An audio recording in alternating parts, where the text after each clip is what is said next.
Hi students, we have seen in the last period some information about comparison of rational numbers. We have seen in this period some more information about a rational number.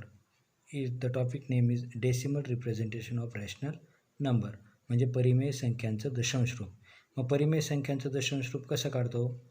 To get the decimal form of rational number, simplify the divide the numerator by the denominator. म्हणजे आपल्याला decimal form दशांश रूप rational नंबरचं कसं मिळेल? जेव्हा आपण numerator हे डिनॉमिनेटरने भागू. मग कसं भागणार आहोत त्याचं उदाहरण एक्झाम्पल फर्स्ट 7/4 7/4 करायचं. मग आपण वी कॅन एक्सप्रेस 7.00 असं लिहून घेऊ. दशांश रूपात 7.00 7ची आणि 7.00ची व्हॅल्यू एकच असते. ते आपल्याला भागाकार करण्यासाठी आपण त्याप्रमाणे एक्सप्रेस करून घेतला. मग आता 7ने आपल्याला 7ला 4ने भागायचं आहे. मग कसं भागणार? 4 × 4 7मधून 4 गेले 3 आणि 3 उरल्यानंतर मग पुढे काही नाही राहत. मग आपण वरून 0 घेतला. 0 घेतल्यानंतर इथं दशांश चिन्ह द्यायचं. 4 × 7 = 28 उरले 2. पुन्हा 0 घेतला. 4 × 5 = 20. अशा प्रकारे याचं पूर्ण उत्तर आलं 1.74 1.75 हे डेसिमल फॉर्ममध्ये दशांश रूपात उत्तर आलं. मग आपण काय केलं की त्याचा जो क्वोशंट आहे क्वोशंट हा 1.75 आलं. रिमाइंडर आली का? नाही. मग अशा वेळेस ज्यावेळेस remainder when after dividing 7/4 the remainder is 0 hence the process of division end. इथं आपली डिव्हिजन भागाकाराची क्रिया संपलेली आहे. Such decimal form of rational number it is called as terminating decimal form. याला खंडित दशांश रूप असे म्हणतात. खंडित म्हणजे त्याचा भागाकार पूर्ण झालेला आहे. अशा संख्या मग we know that every rational number can be written in a non terminating recurring decimal form. आता non terminating recurring decimal form कसं आहे ते आपण पुढे पाहू. आता पहा 7/4 याची व्हॅल्यू आली 1.75. अगदी त्याचप्रमाणे निगेटिव्ह 7/4ची व्हॅल्यू ही निगेटिव्ह 1.75 येते. आपण भागाकार करून पाहिलेलाच आहे त्या पद्धतीने. म्हणजे निगेटिव्ह इकडे जर साईन असलं तर त्याचं उत्तरसुद्धा निगेटिव्हच येतं. So see a next example. Right 5/9 in the decimal form. अशा प्रकारे आपल्याला उदाहरण विचारलं जाईल. डेसिमल फॉर्ममध्ये आपल्याला ते उदाहरण लिहायचं आहे. 5/9. मग काय करायचं? आपल्याला 5ला 9ने भागायचं आहे. भागाकार करून घेऊ.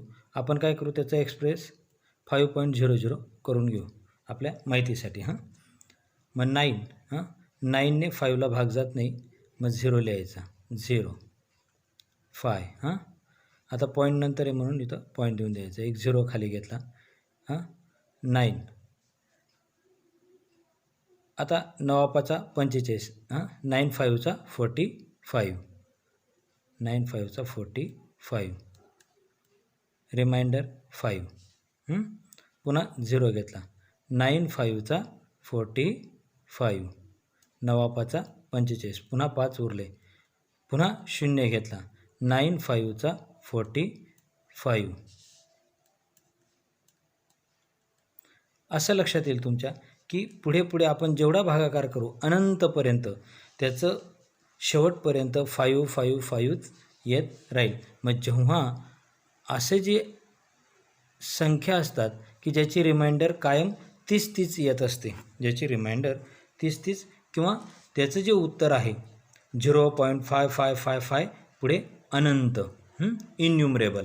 मग असं जेव्हा उत्तर असेल, जेव्हा भागाकार पूर्ण होत नसेल, अशा संख्यांना non terminating recurring decimal fraction असे डेसिमल फॉर्म असे म्हणतात. मग non terminating recurring decimal form म्हणजे काय की ज्या the decimal fraction in which the numerals or group of numerals occur again and again on the right of the decimal point is called a recurring decimal form किंवा non terminating recurring decimal form असे म्हणतात. म्हणजे जेव्हा आपण एखाद्या संख्येचा भागाकार करत असताना तो भागाकार पूर्ण होत नाही, तेच येत असतं. मग आता नॉन टर्मिनेटिंग डेसिमल फॉर्म कसं लिहितात? मग 5 अनंतपर्यंत येत असताना मग 0.5 लिहायचा आणि 5वरती काय द्यायचा? डॉट द्यायचा. म्हणजे डॉट हे काय दाखवतं की पुढे हे 5 अनंत आहेत असं. ह्या पद्धतीने अगदी त्याचप्रमाणे काही संख्यांचा ग्रुप हा सारखा येत असतो, पुन्हा येत असतो. मग कसा येतो? फॉर एक्झाम्पल 4th एक्झाम्पल पाहू. 29 डिवायडेड बाय 99. 23 divided by 99. मग 23 डिवायडेड बाय 99 पहा कसं हे केलं. 23 डिवायडेड बाय 99. 99ने 23ला भाग जात नाही, 0 लिहिला. पुन्हा 23 इथला 0 खाली उतरवला. 230. मग 99चं तर आपल्याला पाढा येत नाही ना, मग आपण काय करायचं? गुणाकाराच्या स्वरूपात पाढे तयार करून घ्यायचे. 99 1चा 99, 99 2चा 198, 99 3चा 297, 99 4चा 396 या पद्धतीने. आणि या पद्धतीने मग भागाकार द्यायचा. आता पहा 99 डिवायडेड बाय 23 डिवायडेड बाय 99, 99 0 23 मग 0 लिहिला. मग काय केलं? पुन्हा 0 खाली उतरवला. मग 99 2चा 198. मग इथं दशांश चिन्ह दिलं आपण. का? कारण इथं दशांश चिन्ह आहे म्हणून. मग आपण इथं 198 पुन्हा वजाबाकी जर केली तर उत्तर 32 राहतं रिमाइंडर. मग पुन्हा 0 खाली उतरवला. 99 3चा 297. पुन्हा रिमाइंडर 23 आली. पुन्हा 0 घेतला. पुन्हा 99 2चा 198. पुन्हा त्याची बाकी 32 राहिली. पुन्हा आपण काय केलं? 0 दिला. 99 3चा 297. पुन्हा 23. म्हणजे इथं रिमाइंडर पुन्हा 23 किंवा 32 पुन्हा येत आहे.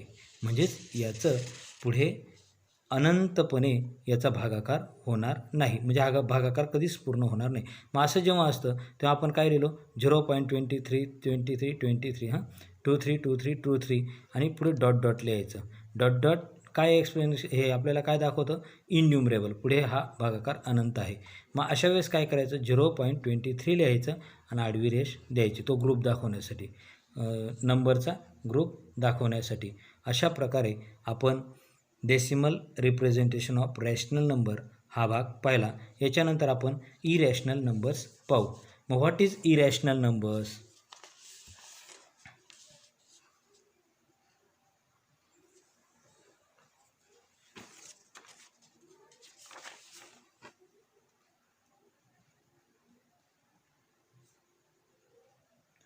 irrational numbers.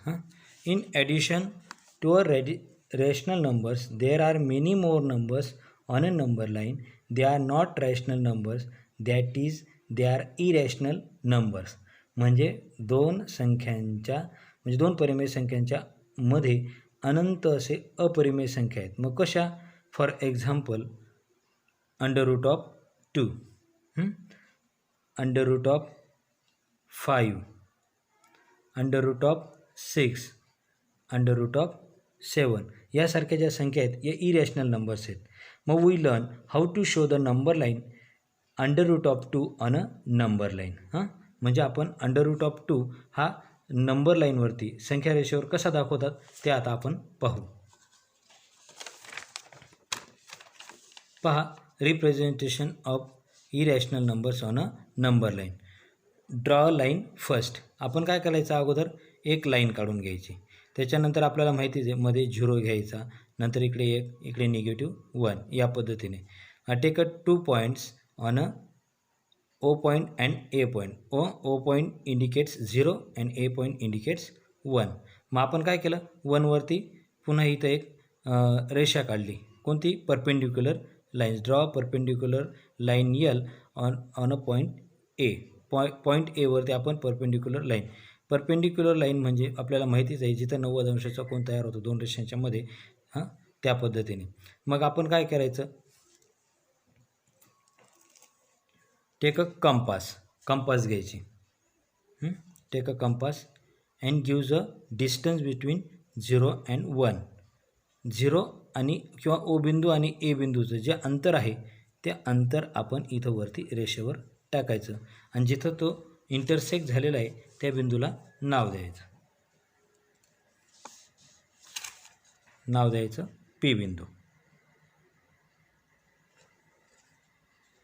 P बिंदू on a number line, point A shows the number 1.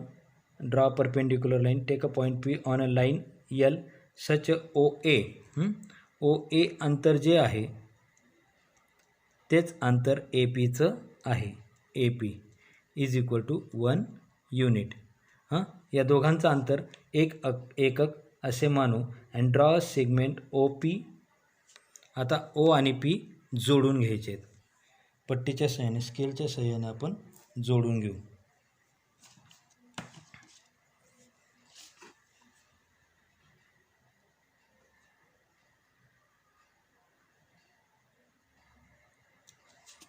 OP आपण काय केलं, जोडून घेतलं.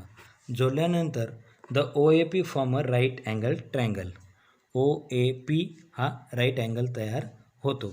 मग राईट अँगल तयार झाल्यामुळे आपण पायथागोरसचा सिद्धांत वापरू. बाय पायथागोरस सिद्धांत.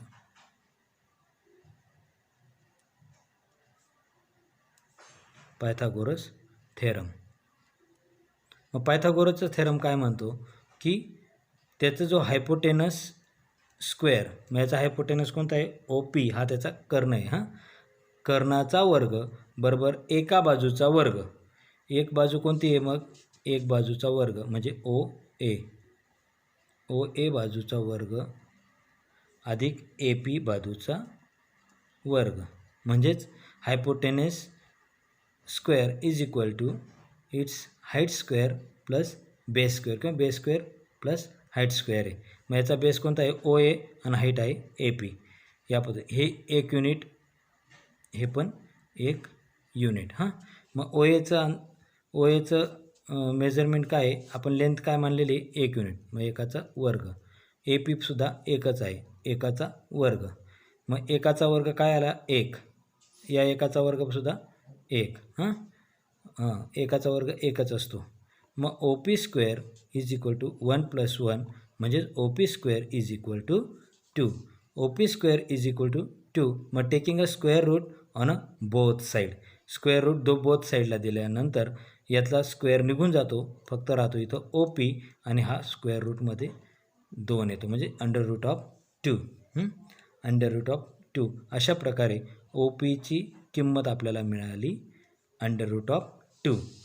मग OPची किंमत, या OPची किंमत मिळाली आपल्याला √2. मग OPचं जे अंतर आहे तेच अंतर घ्यायचं असं आणि OP पासून नंबर लाईनवरती एक आर्क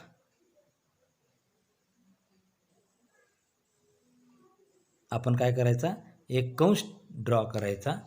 OP पासून OPचं जेवढं अंतर आहे तेवढा एक कंस ड्रॉ केला आणि तिथं जो बिंदू मिळाला त्या बिंदूला नाव दिलं आपण Q बिंदू म्हणजेच OQचं अंतर आहे किंवा जिथं Q बिंदू मिळाला तिथं आपण √2 आपण स्क्वेअर रूटमधला 2 हे त्याचं अंतर. कसं, OPचं अंतर काय आहे, √2 म्हणजेच जो जिथं Q बिंदू मिळाला आपल्याला तो √2. अशा प्रकारे आपण इरॅशनल नंबर्स हे नंबर लाईन्सवरती दाखवले आणि असे आपण √2, √3, √5 या अपरिमेय संख्या आपण नंबर लाईन्सवरती दाखवू शकतो. धन्यवाद.